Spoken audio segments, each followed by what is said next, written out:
La Sardegna ha un ruolo importante nell'ambito dell'olivicoltura nazionale per l'aspetto qualitativo. Sotto l'aspetto della produzione generale non è certamente ai primi posti, ma sicuramente possiamo dire che è ai primi posti per quanto riguarda la qualità.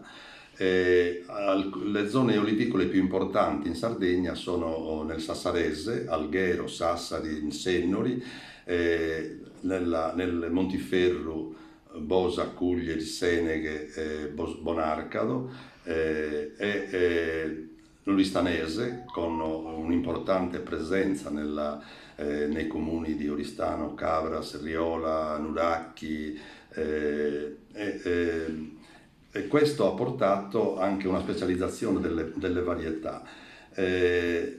Per completare l'analisi territoriale, le zone importanti sono anche nel Montelinas, Villa Cidro, Gonosfanadiga, Guspini, Dolianova, quindi la zona importante soprattutto per le olive da mensa,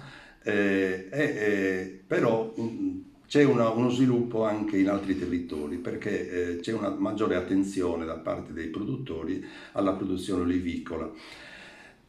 Per questo sarebbe necessario che la Regione predisponesse un piano olivicolo per impiantare nuovi oliveti, perché siamo fortemente deficitari di produzione. Noi importiamo circa il 60% del fabbisogno di olio in Sardegna.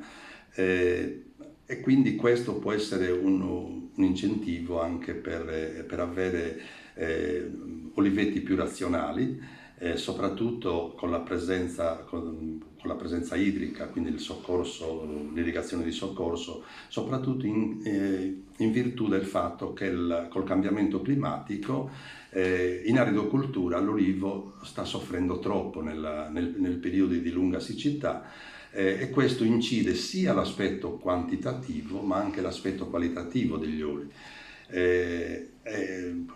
Chi non aveva l'impianto irriguo quest'anno per esempio ha avuto sicuramente dei problemi di quantità, perché le olive sono raggrinzite, abbiamo perso produzione perché sono cadute con la cascola fisiologica invece, se avessimo avuto la possibilità di irrigare, sicuramente avremmo avuto una produzione maggiore e anche una qualità migliore, perché l'olio esce più armonico, non ha sensazione di amaro legnoso che non è gradito dal consumatore. Ecco, questo è un aspetto importante.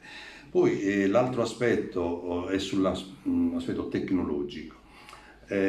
Bisogna incentivare anche il numero dei frantoi, perché la raccolta ormai si sta concentrando in circa un mese e mezzo, 40 giorni diciamo di raccolta, e nel periodo cruciale che va da fine ottobre ai primi di dicembre abbiamo una concentrazione eccessiva rispetto alla potenzialità dei nostri frantoi.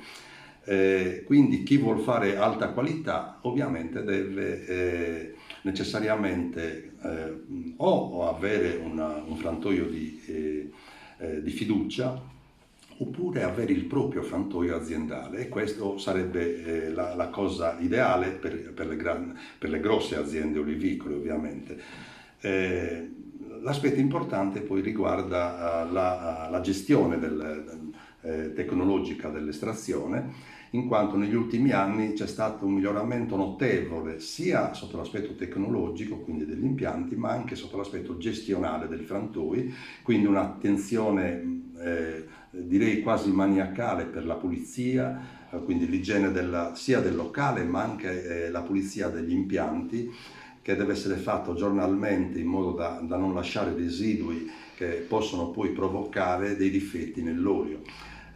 Questo aspetto è importante perché per avere l'eccellenza non basta produrre olive di alta qualità, ma la materia prima può essere poi rovinata in frantoio se non si hanno le attenzioni appunto igieniche tecnologiche, temperatura controllata, la riduzione dell'uso dell'acqua nell'estrazione, eccetera. Poi c'è una maggiore attenzione per la filtrazione del prodotto al momento dell'estrazione, per stabilizzare l'olio, perché in quel modo io mantengo le caratteristiche organolettiche, i polifenoli o biofenoli più correttamente, addirittura il color verde che è più gradito al consumatore, e poi diciamo, si riduce l'ossidazione, perché appunto mancando l'acqua, che è un supporto importante sia per lo sviluppo dei microrganismi, quindi dei difetti dell'olio, sia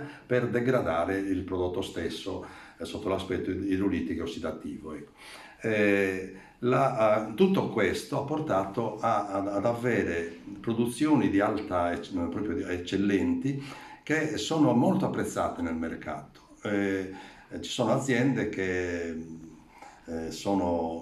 possono esportare tranquillamente nel nord Europa, Giappone, Stati Uniti, e i prodotti sono sempre più, oltre ad essere remunerati molto meglio, quindi con valori aggiunto altissimi, che a volte non è possibile avere in loco, perché il prezzo di vendita qui non può essere troppo elevato.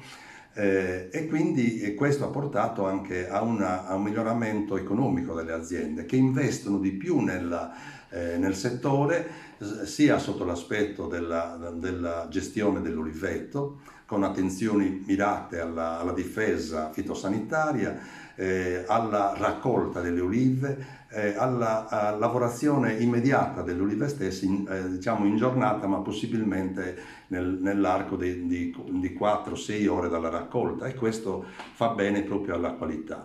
Quindi tutti questi aspetti hanno portato a un miglioramento epocale dell'olio extravergine d'oliva. Possiamo dire senza ombra di smentita che l'olio che si produce adesso, con tutti questi criteri, sia l'olio migliore di sempre della storia dell'olivicoltura. E questo è importante, vuol dire che c'è stato un incremento, un'evoluzione innovativa del settore, perché purtroppo la tradizione non era favorevole per la qualità.